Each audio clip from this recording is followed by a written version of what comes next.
में आया इससे पहले कि मेरे पास्टर मुझे बपतिस्मा दे पाते, मुझे पवित्र आत्मा का बपतिस्मा मिला।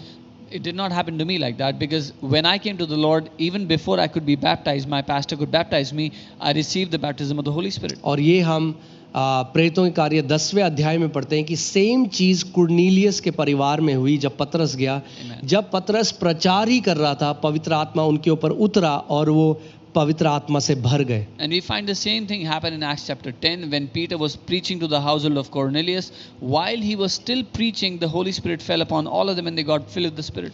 और फिर जो चेले हैं, जो यहूदी हैं, वो आपस में बात करने लगे, अरे ये जो अन्य जाति हैं, प्रभु ने तो इन्हें ग्रहण कर लिया है। अगर प्रभु ने इन्हें ग्रहण कर लिया है तो फिर इन्हें पानी के बपतिस्मे से कौन रोक सकता है?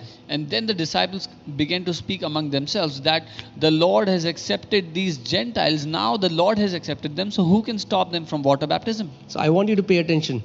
मैं चाहता वो हूँ कह ध्यान रहे दें। हैं प्रभु ने इन्हें पहले ही ग्रहण कर लिया, बपतिस्मे पानी का बपतिस्मा भी नहीं लिया है, क्योंकि परमेश्वर ने अब इन्हें ग्रहण कर लिया है, इसीलिए इनको पानी के बपतिस्मे से कोई नहीं रोक सकता। So they are saying the Lord has already accepted them since He has poured out His Spirit upon them. So now that the Lord has accepted them, no one can stop them from being baptized. So इसीलिए मैं आपको कह रहा हूं, अगर आप प्रभु पर विश्वास करते हैं, अगर आपने पूरा जीवन आपने उसको अपना स्वामी बना लिया है, अपना प्रभु बना लिया है, तो आप ग्रहण किए गए हो। So I'm telling you, if you have received Him, if you've believed in Him, you are already accepted Him. मगर ये आप नहीं कह सकते कि अब मैं ग्रहण किया हुआ हूं तो अब मुझे पानी के बपतिस्मे की क्या जरूरत है। बहुत जरूरी है और आगे मैं आपको सिखाऊंगा क्यों बहुत जरूरी है पानी का बपतिस्मा। But this you cannot say because He has already accepted me. Now I don't need water baptism. It is important. I'll teach you in the days to come. आमेन। सो कई लोगों के साथ जिनको पहले पानी का बपतिस्मा अपनी चर्च में मिल जाता है, फिर उनको पवित्र आत्मा का बपतिस्मा मिलता है, या कई लोगों को पहले पवित्र आत्मा का बपतिस्मा मिल जाता है,